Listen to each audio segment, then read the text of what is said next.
Tume ya Rais ya kuchunguza matukio ya uvunjifu wa amani yaliyotokea wakati na baada ya uchaguzi mkuu wa Oktoba 29 mwaka huu yaanza kutekeleza majukumu yake. Shirika la Afya Duniani WHO latoa wito kwa serikali na washirika kutanua upatikanaji wa tiba mpya zilizoidhinishwa, ikiwa na tiba mpya kuzuia maambukizi ya virusi vya HIV. Na katika michezo, wadau na mashabiki wa soka jijini Dar es Salaam waeleza imani yao kwa vilabu wawakilishi wa Tanzania mashindano ya CAF mara baada ya kushuhudia wakishuka dimbani katika mizunguko miwili.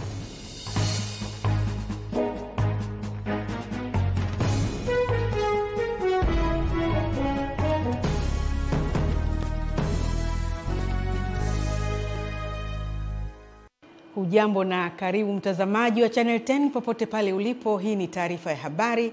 Msemaji wako ni mimi Esther Amando Sizelamula, niko hapa na Ramla Jabu, mkalimani wa lugha ya alama.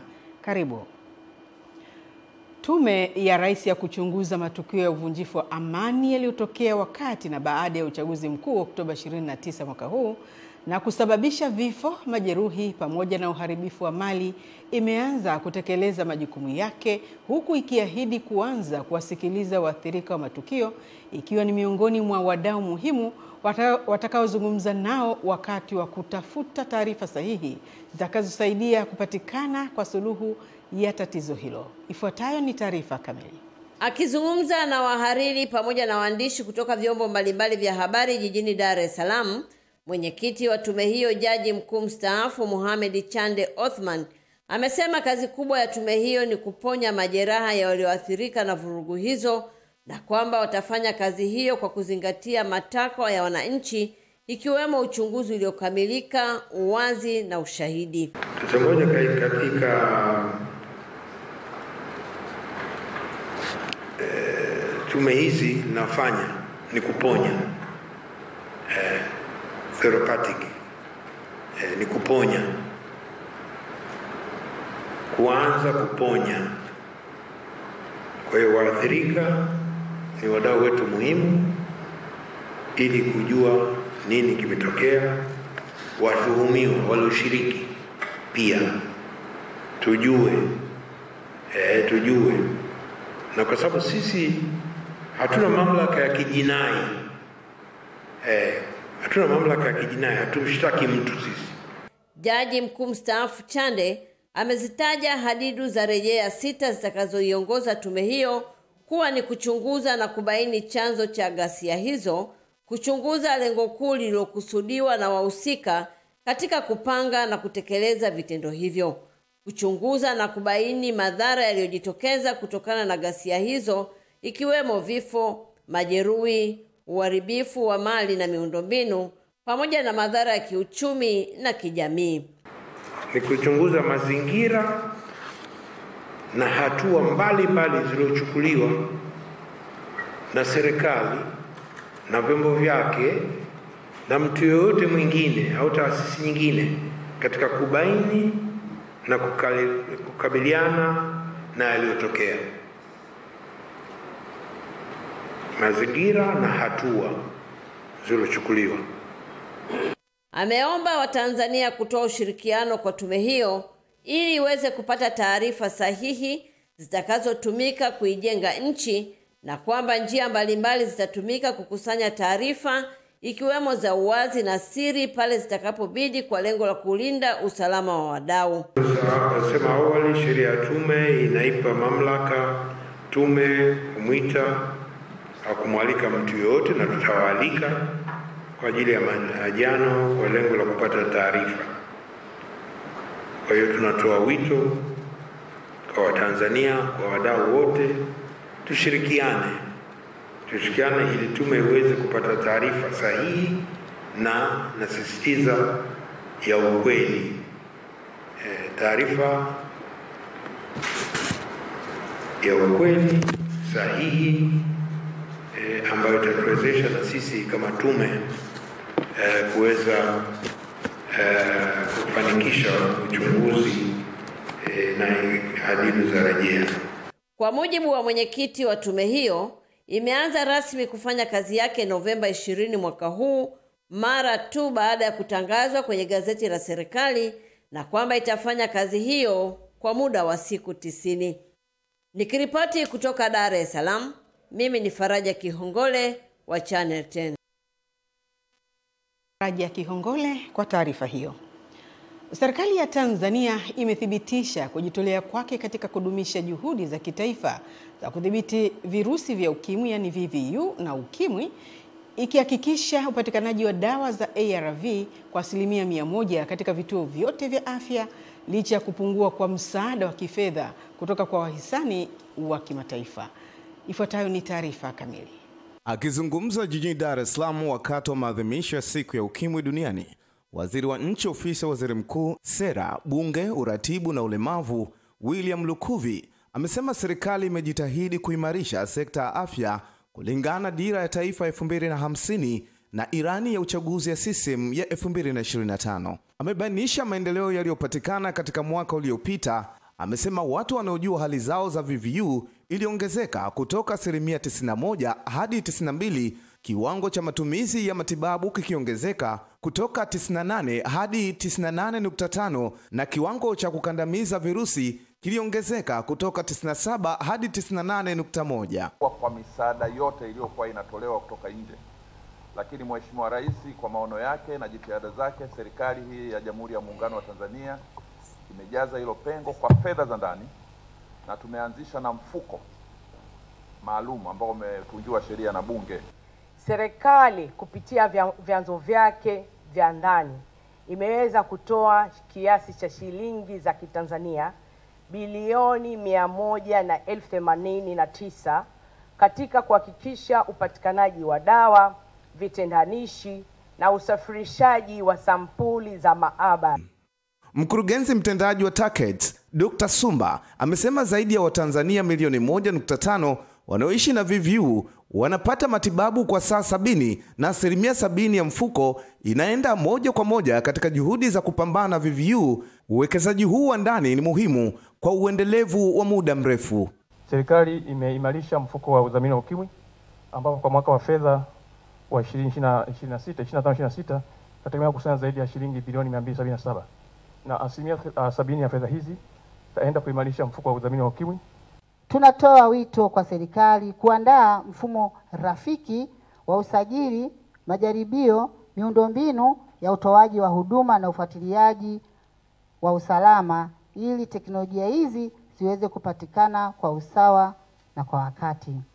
Hata hivyo, Waziri Lukuvi ameeleza wasiwasi kuhusu kuendelea kwa maambukizi mapya ya VVU miongoni mwa vijana wenye umri wa miaka 15 hadi 24, ambao inachangia 33% ya maambukizi yote mapya, huku wanawake vijana nao bado wanakumbwa na janga hili kwa kiwango kikubwa, wakichangia karibu 80% ya maambukizi katika kundi hili.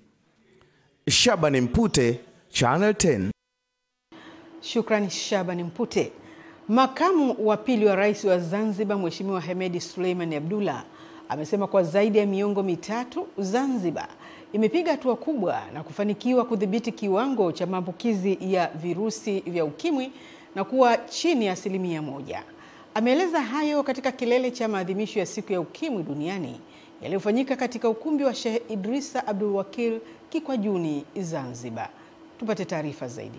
Amesema Zanzibar imefanikiwa kupunguza maambukizi mapya ya maradhi ya ukimwi kutoka watu 362 kwa mwaka 2020 hadi kufikia watu 211 waliopata maambukizi mapya kwa mwaka 2025, jambo lililosaidia kupunguza vifo vitokanavyo na maradhi hayo kutoka vifo 230 kwa mwaka 2020 hadi vifo 115 kwa mwaka 2025. Pamoja na mafanikio makubwa tuliyoweza kuyapata katika mapambano dhidi ya maradhi ya ukimwi, bado tunakabiliwa na changamoto zinazohitaji nguvu ya pamoja ya kuzishughulikia, ikiwemo upungufu wa rasilimali za kifedha, unyanyapaa na kuendelea kuwepo kwa tabia hatarishi hasa miongoni mwa vijana wetu.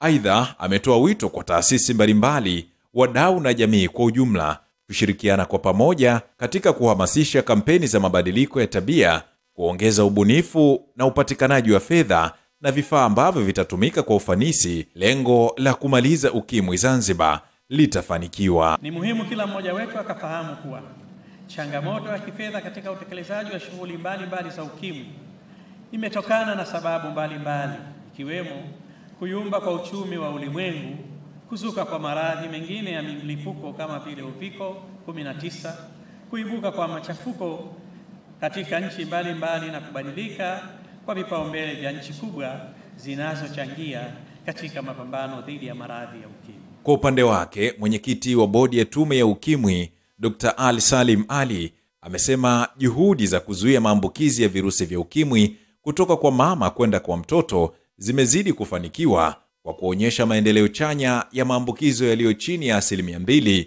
ikiwa ni hatua ya kufikia lengo la kumaliza maambukizi ya VVU kutoka kwa mama kwenda kwa mtoto. Takwimu hizi zinaonyesha kuwa wanawake wanapata huduma zaidi kuliko wanaume. Ili kupunguza tofauti hii na kuhakikisha usawa katika upatikanaji wa huduma, juhudi zinaimarishwa kwa kutoa elimu na kuhamasisha wanaume kuhusu VVU na huduma za afya. Juma Mohamed, Channel 10. Rais wa Jamhuri ya Muungano wa Tanzania Mheshimiwa Dr. Samia Suluhu Hassan kesho anatarajiwa kuzungumza na wazee wa mkoa wa Dar es Salaam, ambapo pia atatumia nafasi hiyo kulihutubia taifa. Tupate taarifa kamili. Ni mkutano muafaka unaorejesha matumaini na kuendelea kuponya pale ambapo Watanzania waliumia. Mkuu wa mkoa wa Dar es Salaam Albert Chalamila akizungumza na waandishi wa habari amesema mkutano huo wa Mheshimiwa Rais Daktari Samia Suluhu Hassan na wazee utafanyika katika ukumbi wa kimataifa wa Mwalimu Nyerere kuanzia saa 5 majira ya asubuhi. Mheshimiwa Rais wa Jamhuri ya Muungano wa Tanzania Dr. Samia Suluhu Hassan atazungumza na wazee wa Dar es Salaam kesho tarehe 2 Disemba 2025 katika ukumbi wa mikutano katika ukumbi wa kimataifa wa mikutano wa Julius Nyerere kuanzia saa 5 asubuhi na kuendelea. Mheshimiwa Rais katika kuzungumza na wazee wa mkoa wa Dar es Salaam atatumia pia nafasi hiyo kuhutubia taifa. Nitoe rai kwa wana Dar es Salaam na kwa Watanzania wote kumsikiliza Mheshimiwa Rais atakapokuwa akizungumza na wazee wa mkoa wa Dar es Salaam. Aidha, Chalamila amesema hali ya jiji la Dar es Salaam inaendelea vizuri, ingawa hali ya ulinzi na usalama imeendelea kuimarishwa, huku wananchi wakitakiwa kutoa taarifa na ushirikiano pindi wanapoona viashiria vyovyote vinavyoweza kuvuruga amani. Pamoja na hilo, pia mkoa wetu wa Dar es Salaam unaendelea na masuala ya kujizatiti katika masuala ya kulinda mji huu, katika masuala ya kiusalama. Kwa mtakapoona huko uraiani kuna vyombo vya dola, tutoe ushirikiano kwa pale ambapo tunadhani kunaweza kuwa kuna makundi ya watu katika mji wetu ambayo hayana ama hayaeleweki vizuri, basi tutoe taarifa kwa vyombo vya dola, tutoe taarifa kwa serikali zetu za mitaa, ili hatua kali na za haraka ziweze kuchukuliwa kwa mtu yoyote ambaye bado ana viashiria vya kuvunja amani katika mkoa wetu. Hamisi Suleiman, Channel 10, Dar es Salaam. Asante Hamisi Suleiman.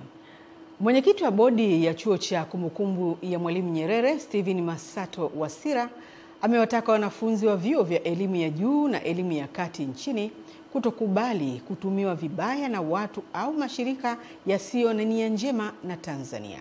Tujiunge na mwanahabari wetu. Akiwa mgeni rasmi katika mahafali ya 10 ya chuo cha kumbukumbu ya Mwalimu Nyerere kampasi ya Karume Zanzibar, Stephen Masato Wasira, makamu mwenyekiti wa CCM Bara na mwenyekiti wa bodi ya chuo cha kumbukumbu ya Mwalimu Nyerere, anawasihi wanafunzi nchini kuwa wazalendo na nchi yao. Hatuna nchi adui katika dunia, lakini tuna watu ambao hawapendi kuona tunaendelea. Wangependa tuendelee kuwa omba. Sasa wasia wangu kwa vijana, nyinyi mliosoma, mliohitimu na wale ambao walisoma wakahitimu mapema na ambao hawajaenda vyuo vikuu, nchi hii ni yetu wote. Nchi hii haina mtu maalumu ambaye anasema anaimiliki. wamiliki wake ni wa Tanzania. Akizungumza na wahitimu wa chuo cha kumbukumbu ya Mwalimu Nyerere kampasi ya Karume Zanzibar, pia anawataka wahitimu hao kutobweteka na elimu walioipata. Utajuaje nchi hii ni yako? Utaipendaje nchi usiyoijua? Lazima uijue. Ujue historia yake, ujue imefikaje hapo. Ilikuwaje kabla yako wewe, pengine ujue kabla hujazaliwa tu. Maana wengi wenu mlikuwa mjazaliwa wakati wa mapinduzi.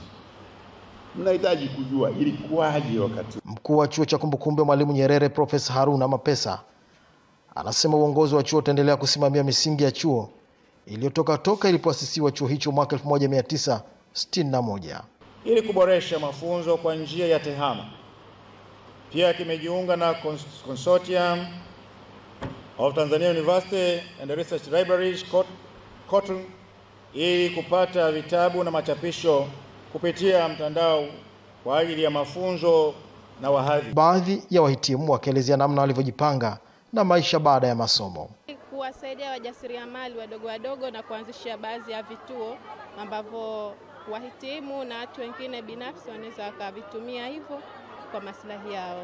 Serikali na wadau mbalimbali waweze kuanzisha vitu mbalimbali ambavyo vitawasaidia wahitimu ili waweze kufanya kazi katika sehemu mbalimbali. Juma Kasim, Channel 10, Zanzibar. Tukiwa bado tuko visiwani Zanzibar, Rais wa Zanzibar ni mwenyekiti wa Baraza la Mapinduzi Mheshimiwa Dkt. Hussein Ali Mwinyi amesema Zanzibar itaendelea kuwakaribisha wawekezaji wengi zaidi, kwani bado ina fursa nyingi za uwekezaji zinazohitaji ushirikiano wa wadau na taasisi za kimataifa. Rais Mheshimiwa Dkt. Mwinyi amesema hayo wakati alipozungumza na mwenyekiti wa taasisi ya Commonwealth Enterprise and Investment Council Lord Swire na ujumbe wake waliofika Ikulu kuonana naye. Rais Dkt. Mwinyi ameuelezea ujumbe huo kwamba Zanzibar imekuwa ikifanya juhudi kubwa katika kufanikisha sekta ya uwekezaji kwa lengo la kuwavutia wawekezaji hususan katika sekta mbili kuu za uchumi wa buluu na utalii, na kwamba ujio wa ujumbe huo ni fursa muhimu kwa Zanzibar kufanikisha malengo ya uwekezaji. Naye mwenyekiti wa Commonwealth Enterprise and Investment Council Lord Swire amesema Zanzibar ni mshirika muhimu na kwamba taasisi hiyo iko tayari kushirikiana nayo katika nyanja mbalimbali za ushirikiano, uwekezaji na biashara kwa ajili ya maendeleo ya kiuchumi na ustawi wa watu. Zanzibar, we have the main sector of the economy is blue economy. Yeah. That includes tourism as well as being number one in GDP. So generally we are looking for investments in several sectors, and we'll be happy to speak to those who are willing to work with us here. See how we could bring some of our strategic partners here to Zanzibar to help you realize your ambition in all the different sectors. And I understand, obviously, that you are hoping to diversify more away from tourism into exports and IT and all these stuff. Tuaire na Mheshimiwa Dkt. Hussein Ali Mwinyi, Rais wa Zanzibar. Mkuu wa mkoa wa Tabora Paul Chacha ameagiza kuchukuliwa hatua kali za kisheria, ikiwa ni pamoja na kumfikisha mahakamani afisa tabibu msaidizi hospitali ya wilaya ya Urambo anayefahamika kwa jina la Juma Selemani, ambaye anatuhumiwa kumbaka mgonjwa aliyekuwa akimpatia matibabu ya magonjwa ya wanawake. Uamuzi huo wa mkuu wa mkoa wa Tabora umekwenda sambamba na kuziagiza mamlaka kumsimamisha mganga mkuu wa wilaya ya Urambo David Manyama, ambaye anatuhumiwa kufumbia macho vitendo vya ukiukwaji wa maadili ya watumishi wa afya. Tujiunge na Pendo Salo. Ni tukio la ukatili ambalo anadaiwa kufanyiwa binti huyu mwenye umri wa miaka 18 ambaye ni mke wa mtu. Baada ya taarifa hizi kuenea na kumfikia mkuu wa mkoa wa Tabora, amelazimika kufika wilayani Urambo akiwa ameambatana na kamati ya ulinzi na usalama kujua kwa kina kile kinachoelezwa. Hapa mwathirika wa tukio hili akaanza kutoa maelezo kile alichofanyiwa alipokuwa hospitali kwa ajili ya matibabu. Kweli nikavua mimi nguo, akaniwa amenifanyaje? Amenipachikia dawa. Ameniambia lala hapo chini, nikawa nimelala. Nimelala akaja akawa amevua nguo na yeye akaanza kunibaka. Alipoanza kunibaka mimi nikaanza kuwa nalia. Nipo nalia afu akawa ananiziba mdomo. Ameniziba mdomo afu akamaliza, alivyomaliza haja zake akawa kamfanyaje kaniruhusu. Nikawa nimetoka kile chumba. Nilipokuwa nimetoka kile chumba ila mume wangu alikuwa kamenona kabisa nipo nalia. Hata hivyo, licha ya maelezo hayo, afisa tabibu msaidizi Juma Sermani mbele ya kamati ya ulinzi na usalama alikana kuhusika kufanya kitendo hicho cha ukatili zaidi ya kumpatia matibabu kutokana na changamoto ya uzazi iliyokuwa ikimsumbua.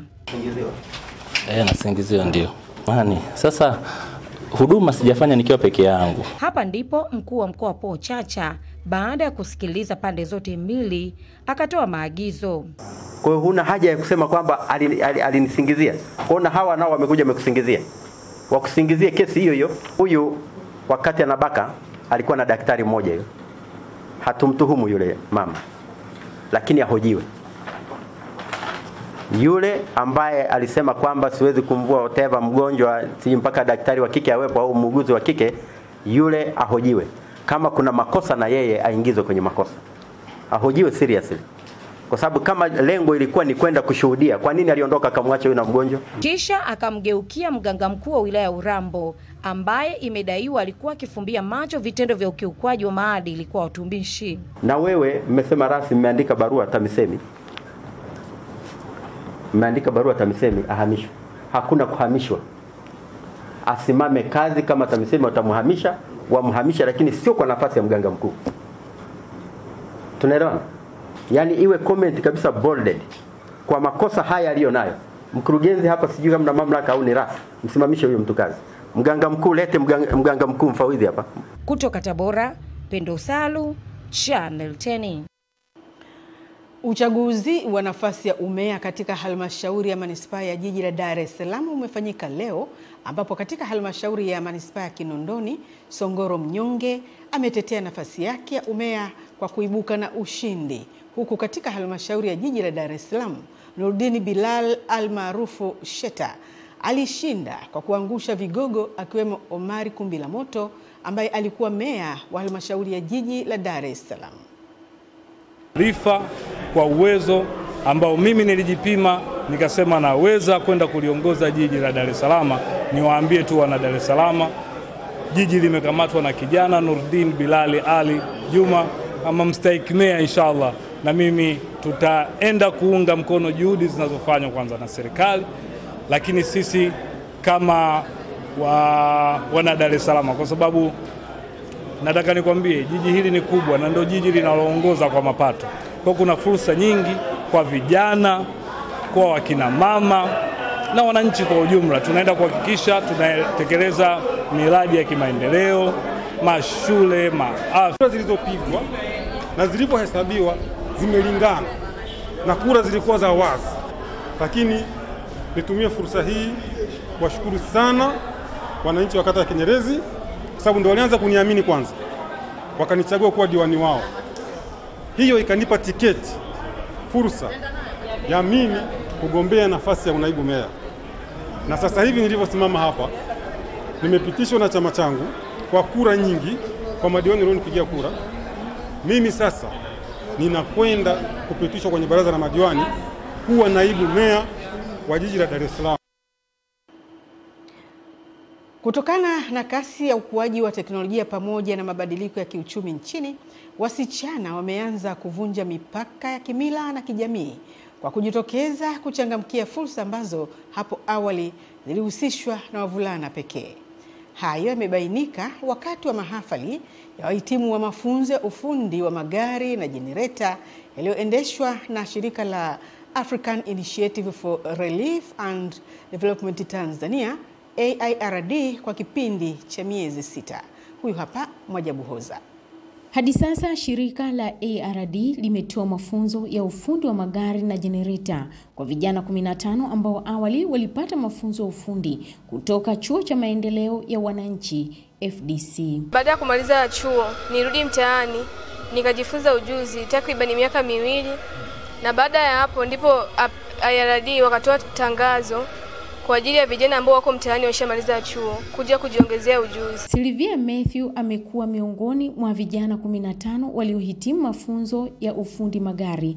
Anasema mara baada ya kupata mafunzo hayo ataingia mtaani na kuendeleza ujuzi aliyoupata. Nitakapotoka hapa na kwenda mtaani, natamani niweze kufungua gereji yangu mimi kama mimi na kuweza kuita wasichana wenzangu kuja kujifunza. Baba mzazi wa binti huyo Matthew Mtondo anasema kama familia ina wajibu wa kumpa matumaini. Baada ya pindi kumaliza, ina maana anaweza kafungua gereji, akajiunga katika gereji nyingine, akaenda kufanya kazi vizuri. Kwa sasa imeelezwa kuwa jamii imeanza kuona hakuna haja ya kubagua kazi kwa madai ya jinsia katika utafutaji wa kipato. Hiyo dhana inazidi kufutika. Na leo tunaona tunao wanawake wengi kwenye zile shughuli nyingi ambazo huko nyuma zilikuwa zikichukuliwa kama shughuli za kiume. Mashirikiano ya serikali na wadau mbalimbali imekuwa chachu ya vijana hao kupata mafunzo hayo, ambapo shirika la ARD linaendelea kutoa huduma kwa jamii ukiachilia mbali kushughulika na masuala ya wakimbizi. Haya ni manufaiko au ni faida ya serikali kuwa na miongozo na sera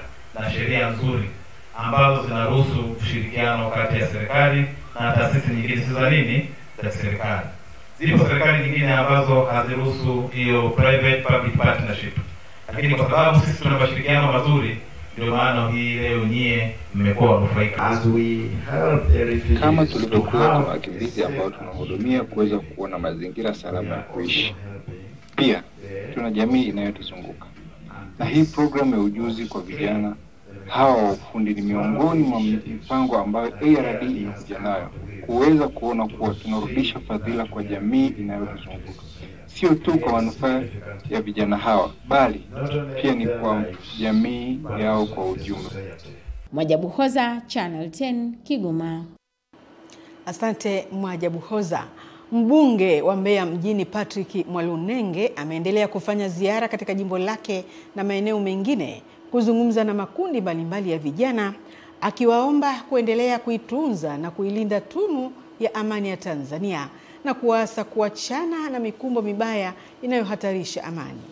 Mwalunenge amesema Tanzania itaendelea kujengwa na vijana imara wenye uzalendo, ambapo amewataka vijana kuwa mstari wa mbele, wakemea wale wanaoleta mifarakano isiyokuwa na tija kwa kuwa inaweza kusababisha matatizo makubwa.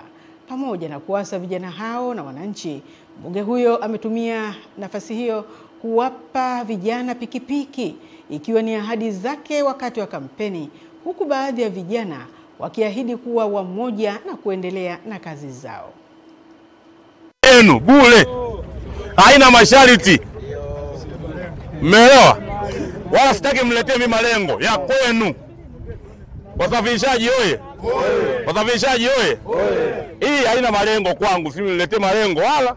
Nyingine mheshimiwa na watumishia mfuko. Umeelewa? Mimi natunisha mfuko maana yake ni ya kwenu. Haya bwana, test pikipiki. Mwisho wa habari za kitaifa, zifuatazo ni habari za kimataifa.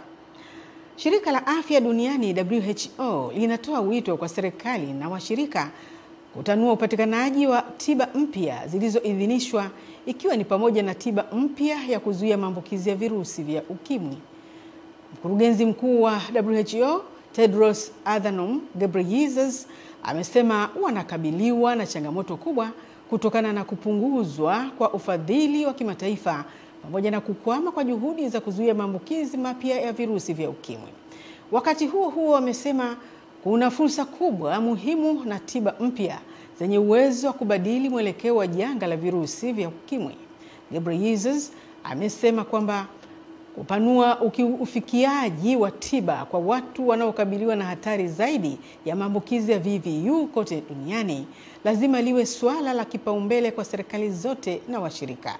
Katika kuadhimisha siku ya ukimwi duniani chini ya kauli mbiu kutokomeza janga, kubadilisha hatua dhidi ya ukimwi, WHO inahimiza mwelekeo wa pande mbili wa mshikamano na uwekezaji katika uvumbuzi ili kulinda na kuhamasisha jamii zilizo hatarini zaidi. Na idadi ya watu ambao wameuawa kwenye mafuriko mabaya ambayo yamekumba maeneo ya bara la Asia imefikia 1000 leo Jumatatu. Wakazi na waokoaji wanatafuta waathiriwa baada ya mafuriko na maporomoko ya ardhi kukumba wilaya ya Padang, Pariaman, Sumatra Magharibi, Indonesia, Novemba 29 mwaka huu 2025. Jumla ya watu 303 wamefariki na 279 bado hawajapatikana baada ya mafuriko ya ghafla na maporomoko ya ardhi kuiathiri majimbo matatu katika eneo la Sumatra. Ni kwa mujibu wa shirika la kitaifa la usimamizi wa maafa. Maeneo ya bara la Asia yanakumbwa na mafuriko mabaya ambayo yamesababisha maafa makubwa ikiwemo vifo. Sri Lanka na Indonesia ndizo nchi ambazo zimeathiriwa zaidi na zimepeleka wanajeshi kuwasaidia manusura. Mafuriko hayo yamesababishwa na mvua kubwa iliyonyesha kwa muda mrefu wiki iliyopita kote katika kisiwa cha Sri Lanka na katika maeneo mengi ya kusini mwa Thailand na kaskazini mwa Malaysia. Idadi hiyo ya vifo ndiyo maafa makubwa zaidi kutokea nchini Indonesia, ambayo yamesababishwa na majanga ya asili tangu janga la tetemeko la ardhi lililosababisha tsunami na kuua zaidi ya watu 2,000. Mtazamaji, na huo ndio mwisho wa habari za kitaifa na kimataifa. Mimi ni Esther Amando Sizelamula. Ramla Jabu ni mkalimani wa lugha ya alama. Endelea kutazama Channel 10, kilicho bora kabisa.